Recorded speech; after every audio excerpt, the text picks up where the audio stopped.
दर्शकों नमस्कार। खबर चौबेपुर कानपुर नगर से, जहां हमारे संवाददाता आदित्य श्रीवास्तव ने दी rice millers association Uttar Pradesh के प्रदेश अध्यक्ष विनय शुक्ला से बात की है।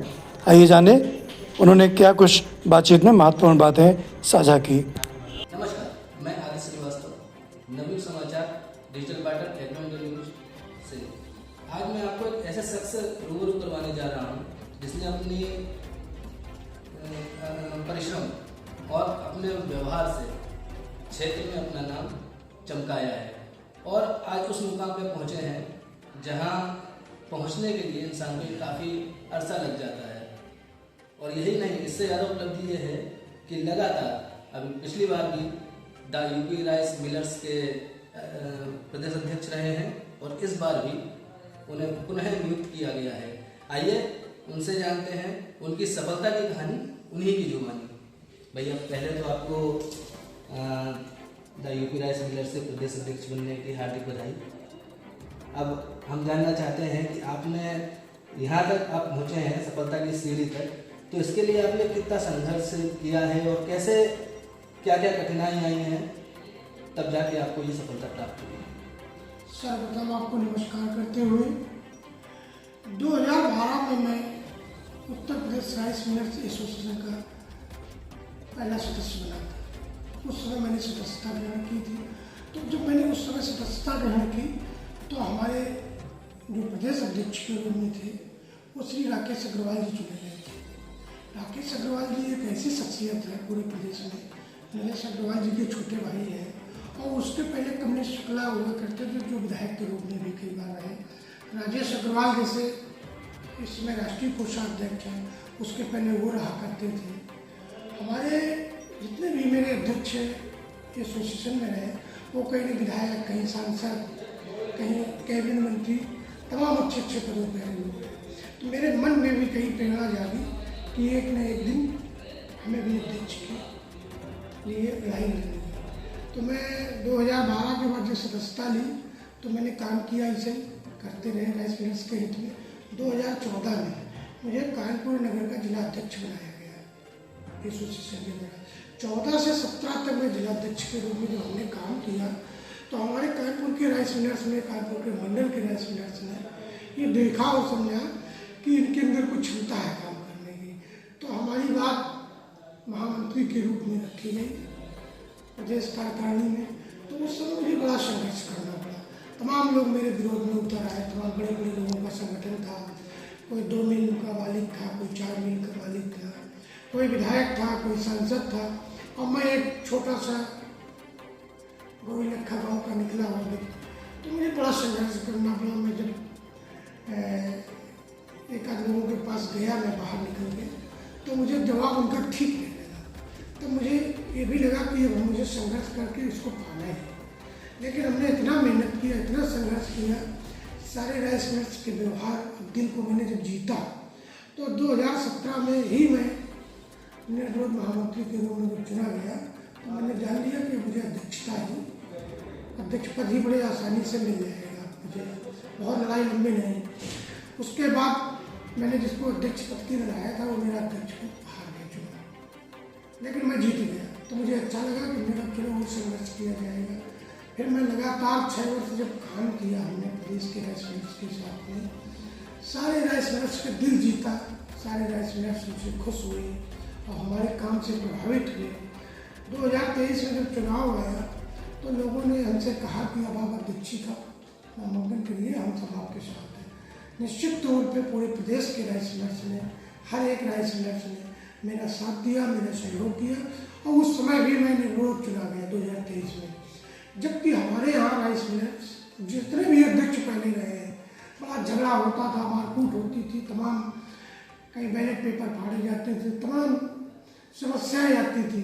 लेकिन मैं निर्विरोध चुना गया। उस समय की कार्यकारिणी महामंत्री श्री किशोर गुप्ता भी निर्विरोध चुने गए, कोषाध्यक्ष हमारे साथी प्रभु सिंह वो भी निर्विरोध चुने गए और हम लोग बिना लड़ाई झगड़े के चुनाव जीत लिए निर्विरोध। फिर मैंने इधर 2 साल काम किया, मेहनत की, राइस मिलर्स के दिल जीतने का काम किया। तो ये भी जो चुनाव मेरा हुआ 29 अक्टूबर को, तो मुझे बहुत अच्छा लगा कि प्रदेश के हर एक राइस मिल, कोई मेरा एक विरोधी नहीं था। कोई दूसरा पर्चा भरने वाला नहीं था।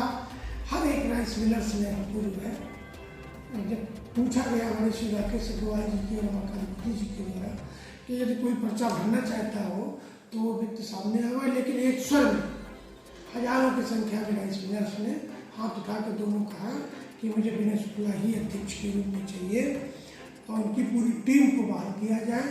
तो मुझे भी मेरे दिल को भी छू गया कि वाकई हमने जो काम किया उसका ये परिणाम हमको मिला। मैं तो एक चौबेपुर ब्लॉक में हमारा गांव होने लगा है, मैं उस गांव का निकला हुआ व्यक्ति हूँ, मैं आम नागरिक की तरीके में भी रहता हूँ, आम जनमानस से लेकर मुझे बहुत प्रेम।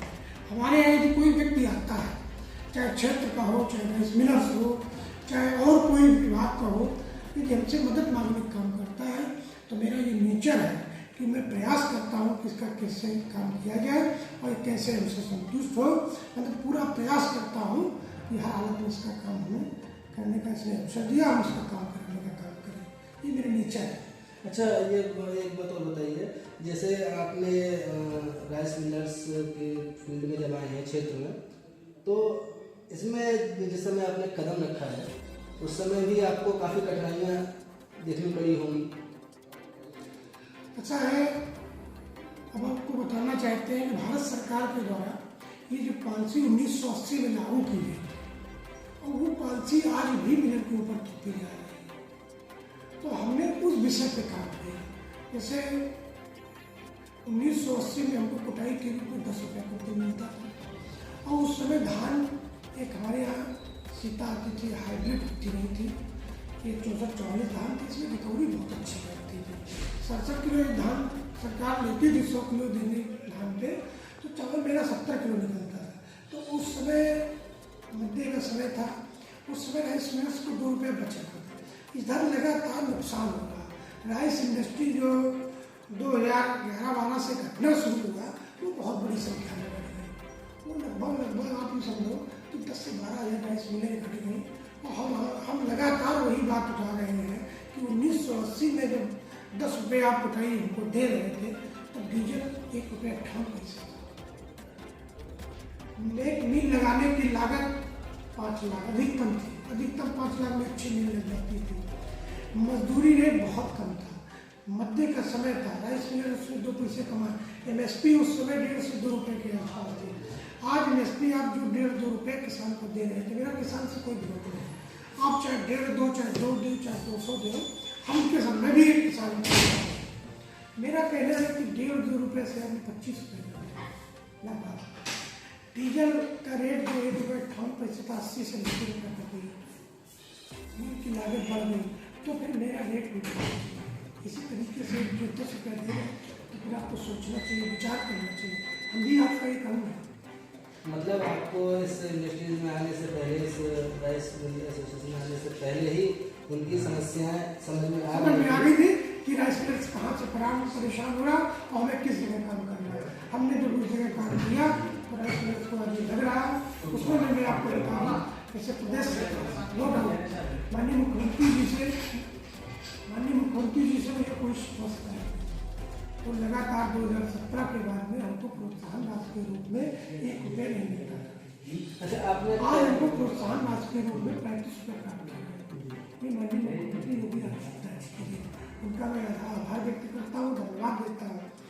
हमको 2-3% हाइब्रिड की छूट मिलती है। हम लोग परिवार से मिला करते हैं तो निश्चित तौर पर वो विचार करते हैं, लेकिन हमारे बीच कुछ अधिकारी गुमराह कर देते हैं। अभी हमारी मुलाकात हुई है, अभी 29 तारीख को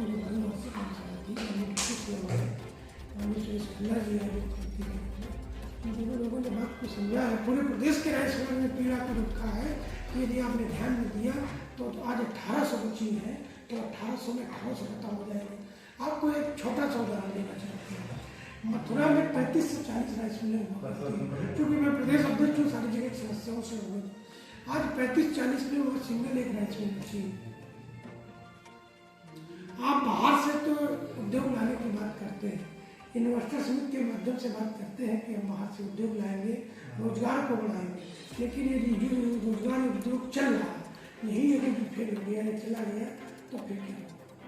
मैं माननीय मुख्यमंत्री जी से अनुरोध करता हूँ, आग्रह करता हूँ कि यहाँ की इंडस्ट्री में विशेष फोकस रखें, क्योंकि जो रोजगार चल रहा है आज की डेट में, जो 1800 राइस मिलर्स सरकारी कार्य करेगा, 600 राइस मिलर्स प्राइवेट काम कर, हम लोग टोटल 2400 राइस मिलर आज भी हम सबसे ज़्यादा रोजगार दे रहे हैं। यदि कोई उद्योग रोजगार आज भी दे रहा है उत्तर प्रदेश में तो चावल ठीक देगा। इस पर विचार करने की जरूरत है, इस इंडस्ट्री को बचाने की जरूरत है। मैं आपके माध्यम से माननीय मुख्यमंत्री जी से अनुरोध करते हैं कि इस पर विचार करिएगा, कहाँ समस्या है उसको निदान करने का काम करें।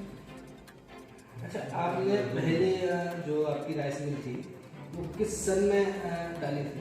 हमने 2004 में 2004 उस समय पे राइस मिलर्स की समस्याएं जिस तरह से फेस कर रहे थे, उसी तरह से आपके सामने भी कोई समस्याएं थी? लेकिन उस समय बताया कि धान की क्वालिटी वेरायटी दूसरी थी। उस समय धान की पैदावार एक बीघे में 6 से 7 कुंटल होती थी। आज हाइब्रिड धान की बात रही है, हाइब्रिड धान की बात रही है, वो 14।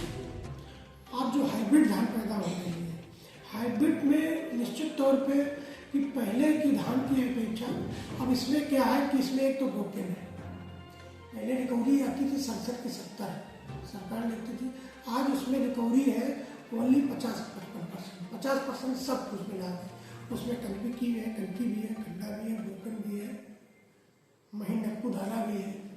तो 55% रिकवरी में सरकार का देने वाला चावल मात्र निकलता है 35 से 40 किलो। जब 35 से 40 किलो निकल रहा है तो हम लोग कहाँ से 700 किलो कर देंगे? हमारी ये मांग है, हमारा तो सरकार से एक कहना है, अनुरोध है कि जो सरकार पैडी परचेज कर रही है, जो हम लोग पैडी परचेज कर रहे हैं, इसकी जांच कराई है, इसको लैब में जांच कराई है कि इसमें वाकई रिकवरी कितनी आ रही है। और मैं सरकार से एक वादा करता हूँ कि जो रिकवरी आए वो हमसे नहीं है, हमसे अधिक नहीं है। यदि आप अधिक लेते रहे तो ये जैसे जितनी संख्या हमारे 100-200 घट रही मिलोगी, ये लगातार सब समाप्त हो जाएगी और लास्ट में आप चीनी मिल की तरीके वही काम करने का काम करेंगे कि कैसे इनको बूस्टर डोज दे तो ये पुनः स्थापित हो, वो स्थिति ना हो। और जिस तरह से आपका कार्य है, आपकी मेहनत है, आपको इसमें राष्ट्रीय उपाध्यक्ष का पद भी दिया गया है, शायद अभी है भी वर्तमान में। ऐसा है, मैं हमारी मीटिंग थी कर्नाटका में, तो कर्नाटका में हमारे 7 वाइस प्रेसिडेंट है, all India rice millers association है, बहुत बड़ा संगठन है।